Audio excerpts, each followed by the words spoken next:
Puji Tuhan, tentunya saya mau menyapa kita semuanya pada pagi hari ini. Shalom. Puji Tuhan, oleh anugerah Tuhan kita boleh ada di minggu ini. Semua karena kebaikan Tuhan yang Tuhan terus nyatakan dalam kehidupan kita. Boleh sama-sama memuji Tuhan, memberkati Tuhan melalui pujian dan penyembahan kita. Terlebih kita akan mendengarkan isi hati Tuhan. Terima kasih buat Bapak Wakil Gembala yang menjadwalkan saya minggu ini. Mari, saya masih tetap ada dalam tema tahunan kita, dan saya bawa kita dalam satu perenungan yang lain, di ayatnya yang lain, di kitab yang lain, di Injil yang lain. Mari sama-sama kita membuka dalam Matius pasal 25.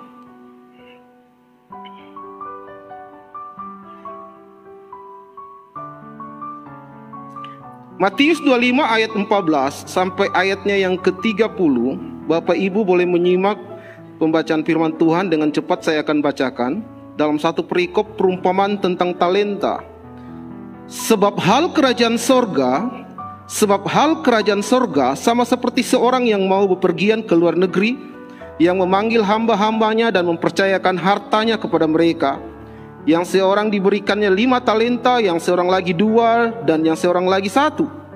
Masing-masing menurut kesanggupannya, lalu ia berangkat. Segera pergilah hamba yang menerima 5 talenta itu. Ia menjalankan uang itu lalu beroleh laba 5 talenta. Hamba yang menerima 2 talenta itu pun berbuat demikian juga dan berlaba 2 talenta. Tetapi hamba yang menerima 1 talenta itu pergi dan menggali lubang di dalam tanah, lalu menyembunyikan uang tuannya. Lama sesudah itu pulanglah tuan hamba-hamba itu lalu mengadakan perhitungan dengan mereka.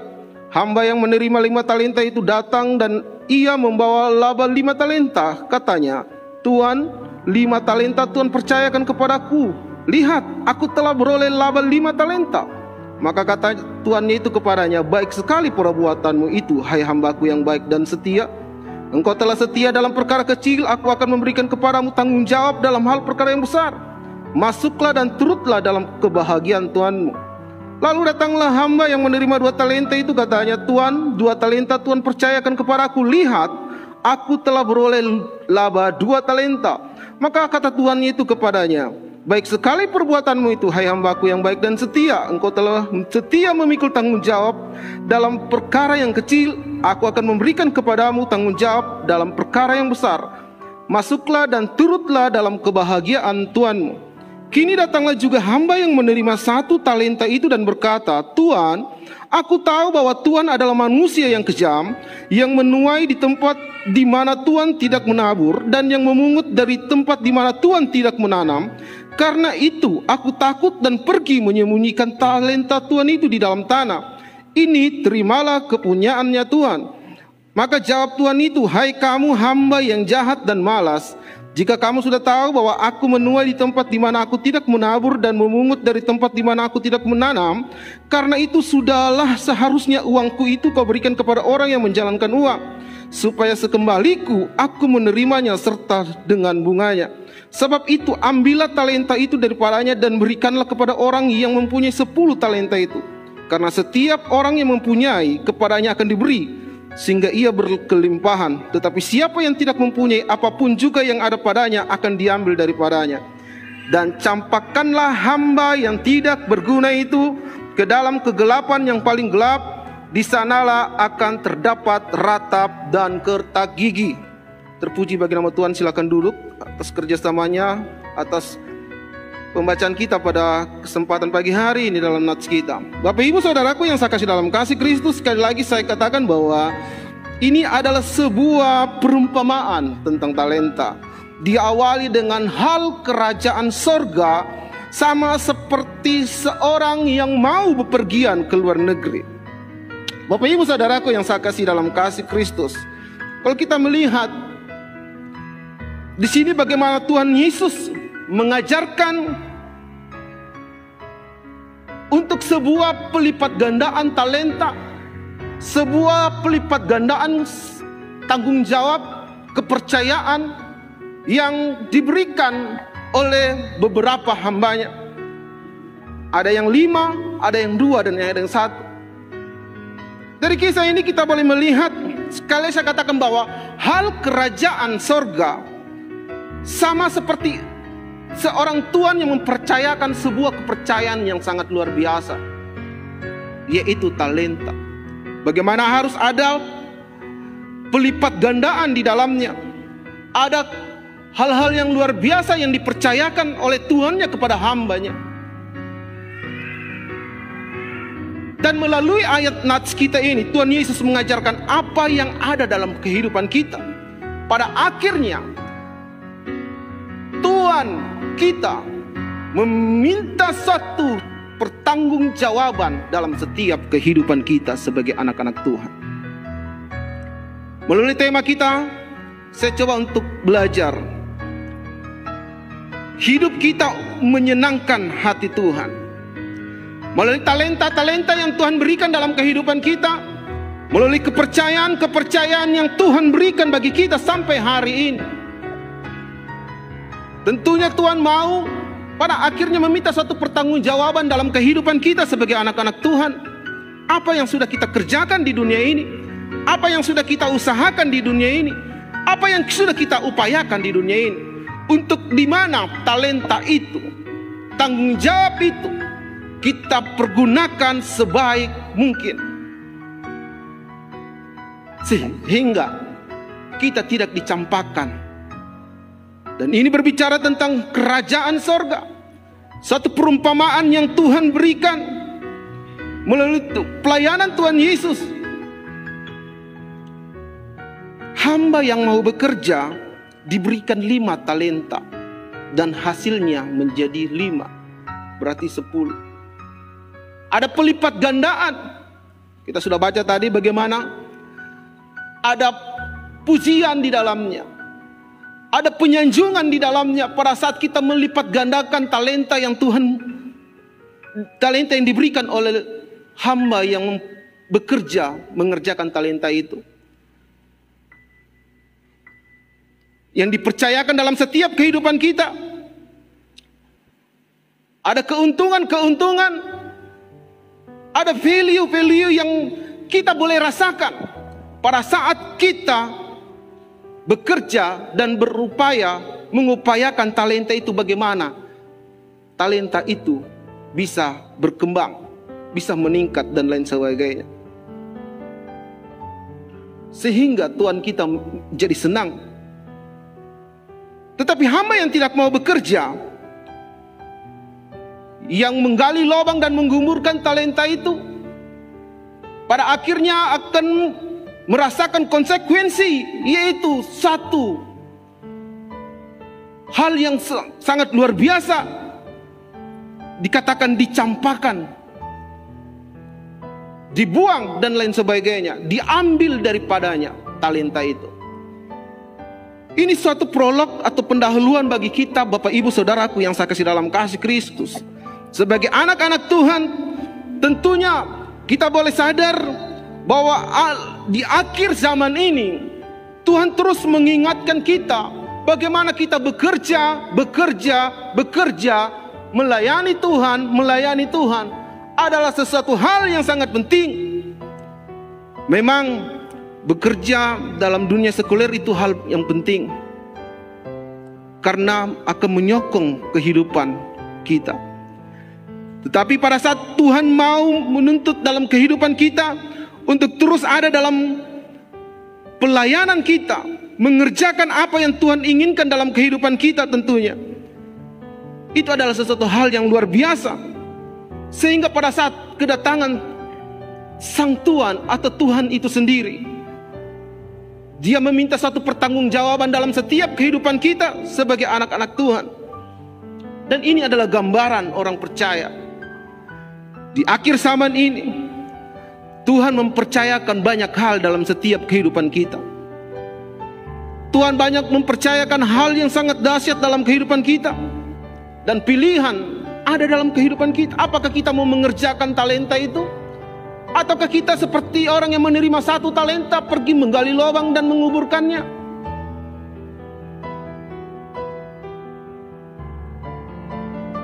Dan dicampakkan dan lain sebagainya. Tetapi kita sebagai orang yang percaya kepada Tuhan, Ketika Tuhan datang untuk kedua kalinya, kita semua memberikan pertanggungjawaban itu. Dan kita dipuji oleh Tuhan sebagai orang yang setia.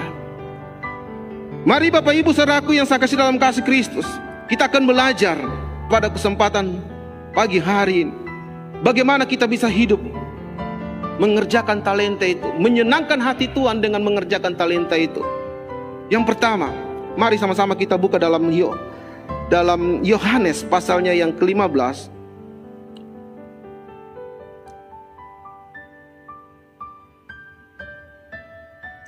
Yohanes pasal 15. Saya baca dari ayat 8 saja, tapi kita sebenarnya lebih bagus baca dari satu perikop itu. Dalam hal inilah Bapakku dipermuliakan, yaitu jika kamu berbuah banyak, dan dengan demikian kamu adalah murid-muridku. Bapak Ibu Saudaraku yang saya kasih dalam kasih Kristus,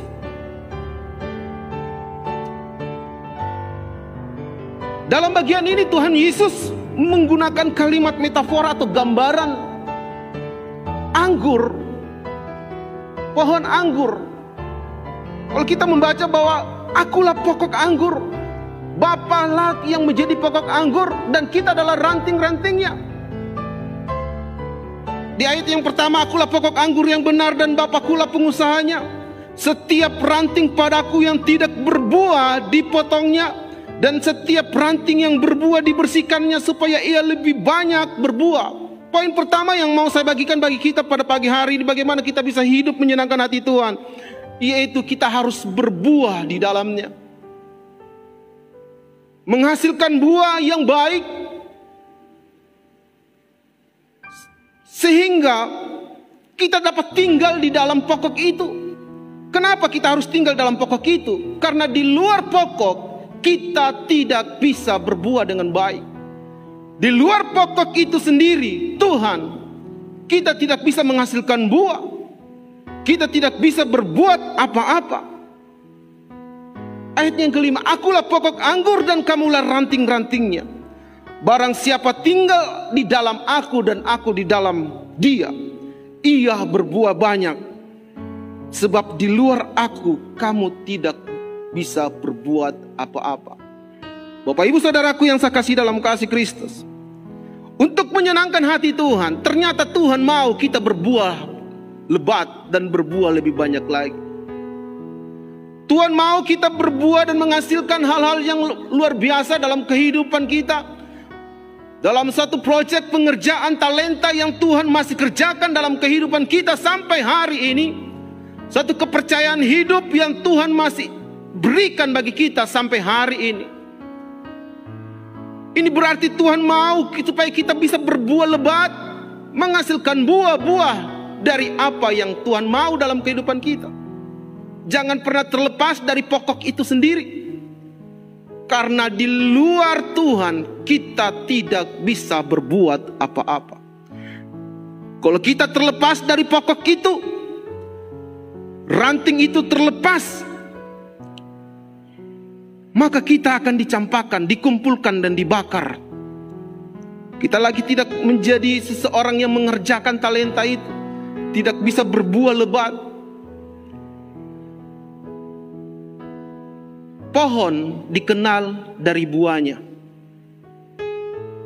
Begitu banyak pohon kalau digambarkan, pada saat kita ditunjuk pohon apa itu, kita pasti bingung, karena banyak jenis pohon hampir sama, tetapi buahnya yang menunjukkan bahwa itu adalah buah mangga, buah lain-lain sebagainya. Dikenal, pohon dikenal dari buahnya. Oleh sebab itu Bapak Ibu Saudaraku yang saya kasih dalam kasih Kristus, gambaran yang Tuhan Yesus berikan bagi kita bahwa kita harus melekat pada pada pokok itu sendiri supaya kita bisa berbuah. Siapakah pengusahanya? Dikatakan Allah lah yang menjadi pengusahanya,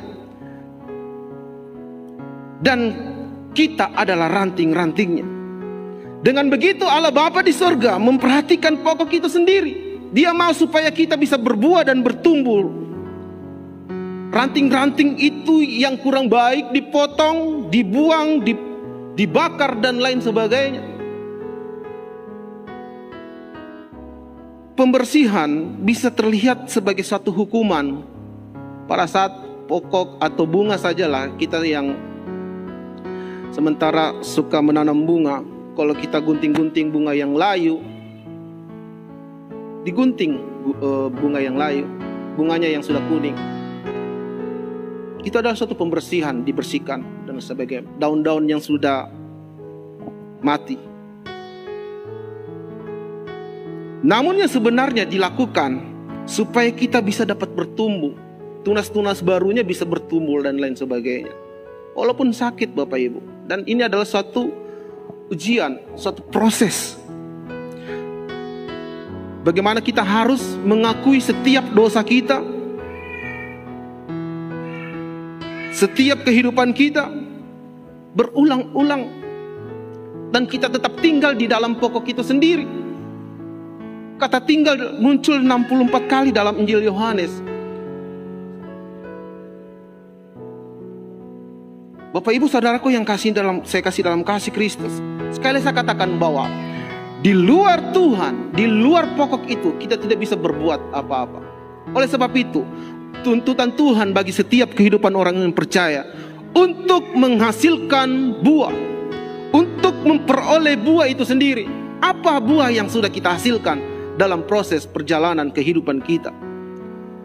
Apa buah yang sudah kita kerjakan dengan kita hasilkan dalam proses kehidupan iman kita? Apakah di tengah-tengahnya kita menyenangkan hati Tuhan atau tidak? Ataukah kita menjadi seorang yang menjadi batu sandungan bagi orang yang lain? Ataukah gambaran seperti ada sebuah kesaksian seorang penginjil naik mobil Grab, dia diundang salah satu gereja besar. Di tengah-tengah perjalanan, super Grab itu mengatakan, kenapa jauh sekali datang bergereja dari satu tempat ke tempat yang dituju. Dia katakan, saya seorang penginjil, saya seorang pendeta, seorang pastor. Saya harus memberitakan firman Tuhan di gereja yang mengundang saya. Langsung dia berkatakan, saya juga orang Kristen. Oh, kau orang Kristen? Dalam satu percakapan dia katakan, iya saya orang Kristen, tapi saya hanya datang gereja tanggal 25 saja. Ibu pendeta ini kaget. Wah, tanggal 25 saja datang bergereja. Di tengah-tengah percakapan itu, ibu pendeta menyimpulkan bahwa orang ini, pribadi ini mengalami banyak kekecewaan dalam kehidupannya. Bapak Ibu Saudara, gambaran atau ilustrasi yang saya berikan, begitu banyak anak-anak Tuhan yang mengalami kekecewaan, tidak bisa memaksimalkan kehidupannya, imannya, sehingga dia tidak bisa berbuah. Orang-orang inilah yang bisa dikatakan dicampakkan dan lain sebagainya. Datang ke gereja cuma 1 tahun 1 kali. Buah apa yang nampak dari orang tersebut? Orang yang rajin ke gereja saja masih banyak melakukan hal yang salah. Apalagi orang yang tidak pernah bergereja. Mendengarkan firman Tuhan tidak cukup sekali datang ke gereja, mendengarkan, harus berulang-ulang.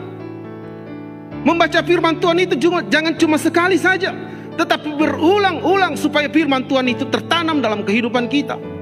Inilah hasil atau buah-buah yang bisa dinampakkan bagi orang percaya. Oleh sebab itu, sebagai orang yang percaya, kita harus bisa memberikan buah. Buah yang bisa dinampakkan dalam kehidupan kita. Wah, saya diberkati dengan pribadi A karena mereka setia kepada Tuhan. Itu adalah buahnya. Yang nampak, yang dilihat orang. Dalam sebuah ilustrasi, ada seorang bernama Morin yang masih remaja. Ia pernah merenungkan apa arti kehidupannya. Morin tak ingin hidupnya hanya sekedar lahir, tumbuh, besar, menikah, berkeluarga, menjadi tua, lalu mati. Itu adalah siklus kehidupan manusia, perjalanan hidup manusia. Setelah beberapa waktu, orang-orang yang mengenalnya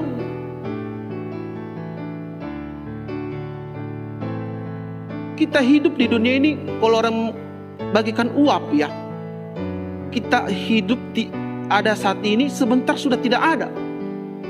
Uap seperti itu. Gambaran kehidupan manusia seperti itu. Sehingga Morin, anak remaja ini, berkata bahwa hidup ini seperti tidak ada kesan. Lahir, tumbuh besar, menikah, berkeluarga, menjadi tua, lalu mati. Tidak ada kesan sesuatu yang terjadi yang berarti dalam kehidupannya kalau cuma hanya seperti itu. Tidakkah ada hal yang berguna, bermanfaat, atau akan selalu diingat lama setelah tidak ada lagi di dunia ini? Gambarannya seperti itu. Morin pun memutuskan bahwa hidupnya tak akan menjadi biasa-biasa saja. Barulah setelah dia lahir baru, Bapak Ibu Saudaraku, Morin mengerti bahwa hidup yang berbuah lebat adalah tujuan dan visi yang diinginkannya. Ternyata berbuah adalah satu hal yang sangat luar biasa, yang bisa dilihat orang. Pribadi A, dulu waktu hidupnya itu dia setia kepada Tuhan. Datang pribadi B, pemabuk dia, pencuri dia, pembuat dosa dia. Bapak Ibu Saudaraku yang saya kasih dalam kasih Kristus, sebagai orang Kristen, kita sering disebut sebagai murid-murid Tuhan Yesus. Namun yang sering dilupakan adalah apakah kita bisa berbuah di dalamnya. Banyak orang Kristen tidak bisa memberikan buah, tidak bisa menghasilkan buah, yang di dalamnya banyak hal yang dituntut untuk bisa berada, berkata, hidup menyenangkan hati Tuhan. Jangan dulu mau berkata, saya mau menyenangkan hatimu Tuhan, sementara kamu tidak bisa berbuah, tidak menghasilkan buah itu sendiri. Oleh sebab itu, yang sudah berbuah dalam segala hal, yang sudah melipat gandakan talenta yang Tuhan masih percayakan dalam hidup ini, apapun itu, terus kerjakan apa yang Tuhan masih taruh dalam hatimu. Terus pupuk itu, sirami dia, sehingga kita bisa bertumbuh bersama. Sebagai orang yang percaya, kita mau mempunyai prinsip seperti remaja Morin tadi, yang bukan hanya berada pada lahir dan sampai mati saja tidak menghasilkan buah, tetapi kita bisa menghasilkan buah yang baik dikatakan. Yang kedua yang mau saya bagikan bagi kita pada kesempatan pada pagi hari ini, hidup yang menyenangkan hati Tuhan adalah hidup yang ada dalam perkenanan Tuhan itu sendiri. Mari sama-sama kita membuka dalam Pengkhotbah 2 ayatnya yang ke-26, dikatakan, karena kepada orang yang dikenannya ia mengaruniakan hikmat, pengetahuan dan kesukaan. Tetapi orang berdosa ditugaskannya untuk menghimpun dan menimbun sesuatu yang kemudian harus diberikannya kepada orang yang dikenan Allah. Itu pun kesia-siaan dan usaha menjaring angin. Orang yang dikenan kepada Tuhan akan diberikan hikmat oleh Tuhan itu sendiri dalam segala hal, sehingga setiap keputusan dalam hidupnya ada penyertaan Tuhan. Dan Tuhan sendiri dikatakan yang akan memberikan keberhasilan dan kemenangan. Alkitab mengajak kita untuk belajar menjadi satu pribadi seperti Daud, di mana Daud gambaran mazmurnya, dia hidup ada dalam perkenanan Tuhan. Jangan pernah berkata saya mau menyenangkan hati Tuhan kalau kita tidak hidup di dalam perkenanan Tuhan itu sendiri. Tapi pada saat kita hidup di dalam perkenanan Tuhan itu sendiri, maka secara otomatis kita hidup menyenangkan hati Tuhan. Bagaimana kita hidup dalam perkenanan Tuhan? Seperti Daud ajarkan bagi kita dalam Mazmur 119 ayatnya yang ke-164 dikatakan, 7 kali sehari aku memuji-muji Engkau karena hukum-hukum-Mu yang adil. Daud bangun keintiman dengan Tuhan, bangun persekutuan dengan Tuhan itu sendiri, sehingga Daud hidup dalam perkenanan Tuhan. Daud mempunyai hubungan yang intim dengan Tuhan itu sendiri. Bapak ibu saudaraku yang saya kasih dalam kasih Kristus, setiap pagi tentunya kita bangun berdoa. Setiap pagi tentunya kita membangun mezbah kita, persekutuan kita, ucapan syukur kita kepada Tuhan. Ini membuktikan bahwa kita menaikkan syukur kita kepada Tuhan yang memberikan hidup sepanjang malam yang sudah kita lewati. Kadang-kala manusia lupa untuk berdoa pagi hari, tidak berterima kasih kepada Tuhan yang sudah memberikan hidup. Pernah ada tetangga saya, bangun pagi itu sudah tidak ada, mati mi. Kenapa? Napasnya sudah diangkat Tuhan oleh Sang Pencipta.